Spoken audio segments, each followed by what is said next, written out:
कंकाल का रहस्य। चौरा गांव के खेतों में इन दिनों खुदाई का काम चल रहा था। असल में इसी गांव से होकर एक अच्छी सड़क गुजरनी थी, इसलिए यहाँ खुदाई शुरू की गई थी। अचानक एक दिन खुदाई करने वाली मशीन से कुछ टकराता है। बाद में जब खोजबीन की जाती है तो वहां से 2 कंकाल मिलते हैं। पुलिस गांव के लोगों से पूछताछ शुरू करती है। आप लोगों को क्या लगता है ये किसके कंकाल हो सकते हैं? अरे साहब, हमें क्या पता ये किसके कंकाल हैं, आप ही लोग पता लगाइए। हम लोग तो बहुत ज्यादा डरे हुए हैं। हाँ, हमारी फॉरेंसिक टीम अभी आ रही है। ये बताओ कि इस गांव के रहने वाला कोई जोड़ा गायब तो नहीं ना?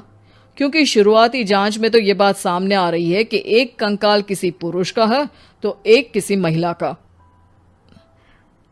साहब, हमें तो बहुत डर लग रहा है। ऐसे कंकाल मिलने का मतलब गांव के आसपास ही किसी की हत्या हुई है या फिर किसी को जलाकर मार डाला गया है। हाँ साहब, हम अपने परिवार को लेकर बहुत ही ज्यादा परेशान हैं। देखिए, आप लोगों की परेशानी हम समझ सकते हैं, लेकिन आप लोगों को पुलिस का सहयोग करना होगा, क्योंकि आपके सहयोग के बगैर हम ये पता नहीं लगा सकते हैं कि आखिर ये किसके कंकाल है और इनकी हत्या किसने की। ठीक है साहब, गांव के लोग आपका पूरा सहयोग करेंगे। हाँ साहब, पूरा सहयोग करेंगे। तो फिर ठीक है, हम अपनी जांच शुरू कर देते हैं। कुछ दिन बाद जांच रिपोर्ट आ जाती है। पता चलता है कि ये कंकाल करीब 20 साल पुराने हैं, यानी 20 साल पहले किसी जोड़े की हत्या कर शव को यहाँ पर दबा दिया गया था। इंस्पेक्टर राघव, ये बताओ कि 20 साल पहले की मर्डर मिस्ट्री क्या अब सुलझ सकती है? हाँ सर, क्यों नहीं। लेकिन अब सबूत और गवाह काफी मिट गए होंगे। मुश्किल तो होगी, लेकिन शायद किसी परिवार को इंसाफ मिल सके। इंस्पेक्टर राघव, आप बिल्कुल सही कह रहे हैं। किसी परिवार को तो इंसाफ मिलेगा ही और किसी को उसके किए की सजा भी मिलेगी। जी सर, मैंने तो जांच शुरू भी कर दी है।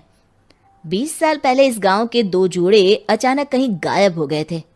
मैंने दोनों ही परिवारों के बाकी के सदस्यों से बातचीत शुरू की तो उन्होंने बताया कि उनके बच्चे शहर गए थे, लेकिन आज तक वापस नहीं लौटे हैं। लेकिन ये दोनों शव किस परिवार के सदस्यों के हैं, ये कैसे पता चल सकेगा? सर, मैंने डीएनए टेस्ट करवा लिया है। आज शाम तक इसकी रिपोर्ट भी आ जाएगी। अच्छा, ठीक है। उसी शाम को सर, डीएनए रिपोर्ट के मुताबिक ये दोनों ही लाशें चौरा गांव के रहने वाले प्रधान सुल्तान सिंह के बेटे और बहू की है। लेकिन इनकी हत्याएं किसने की है, ये कैसे पता लगेगा? इसी का तो पता लगाने की कोशिश में जुटा हूं सर। आज सुल्तान सिंह से मिलने भी जा रहा हूं। मेरा बेटा और बहू तो मेरे लिए सिर्फ यादों में ही रह गए थे। हमें उनकी लाशें तक नहीं मिल सकी थी। आज 20 साल बाद उनके कंकाल मिले हैं। मैं अब किसके लिए जीऊं?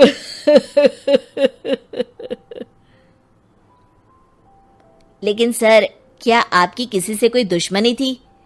अपने बेटे बहू की हत्या के लिए आप किसे जिम्मेदार मान रहे हैं? अब मैं किसका नाम बोलूं? मेरी तो किसी से दुश्मनी नहीं थी, बस मेरे बेटे बहू को कोई वापस ला पाता।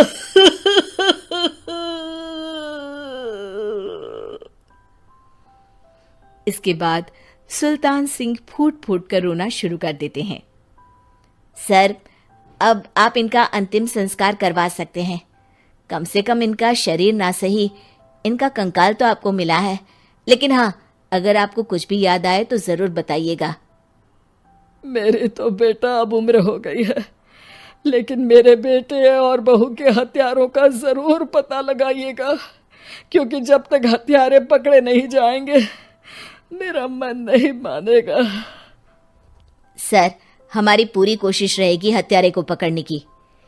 लेकिन एक बात बताइए, उस वक्त आपको किस पर शक गया था? उस वक्त मेरे एक ड्राइवर को पकड़ा गया था, लेकिन सबूतों के अभाव में उसे छोड़ दिया गया था। अच्छा, और ड्राइवर पर कैसे शक हुआ था? क्योंकि उस दिन ड्राइवर छुट्टी पर था। उस समय लेकिन लाश क्यों नहीं मिल सकी थी?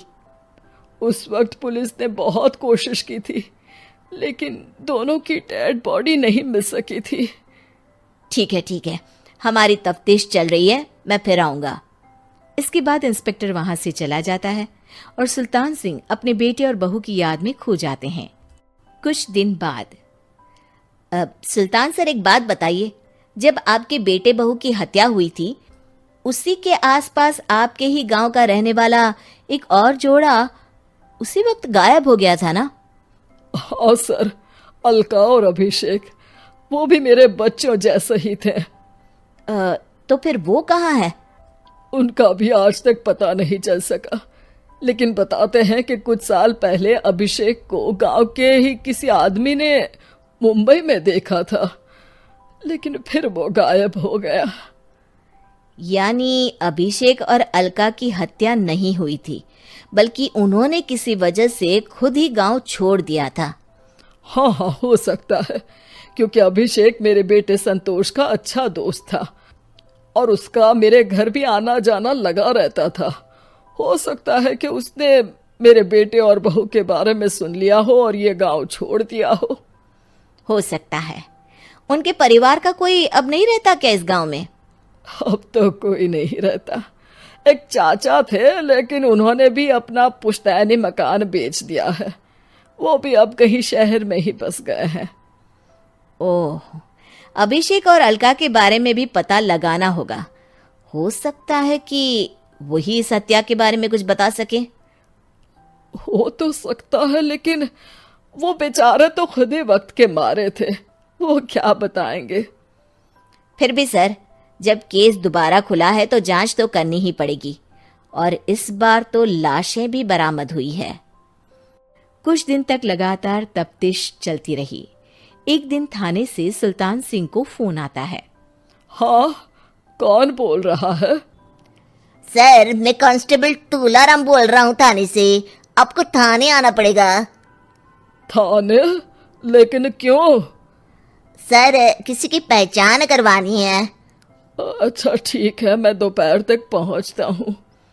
सुल्तान सिंह दोपहर में थाने पहुंचता है। कई पुलिस के अधिकारी वहां मौजूद रहते हैं। सर, आपके बेटे की हत्या का रहस्य आज शायद सुलझ जाए। अच्छा इंस्पेक्टर राघव, पर वो कैसे? सर, उस आदमी को देखिए, क्या वही अभिषेक है? सुल्तान सिंह की आंखों में हैरानी से आंसू आ जाते हैं। हाँ सर, यही अभिषेक है। ये आपको कहाँ से मिला? सिर्फ अभिषेक ही नहीं, बल्कि इसकी पत्नी अलका भी इसके साथ है। मैडम, जरा अभिषेक की पत्नी को लाइए। जैसे ही अलका को पेश किया जाता है, सुल्तान सिंह जमीन पर गिर जाते हैं। सुल्तान सर, क्या हुआ आपको? आप अलका को देखकर गिर क्यों गए? सुल्तान सिंह सर पकड़कर बैठ जाते हैं। ये अलका नहीं, बल्कि ये तो मेरी बहू रितु है। पूरा थाना एक दूसरे का मुंह देखने लगता है। क्या? इसके बाद हर किसी को दो कंकाल और हत्या का रहस्य समझ में आ गया। अभिषेक और रितु ने मिलकर संतोष और अलका की हत्या की थी और लाश को जमीन के नीचे दबा दिया था।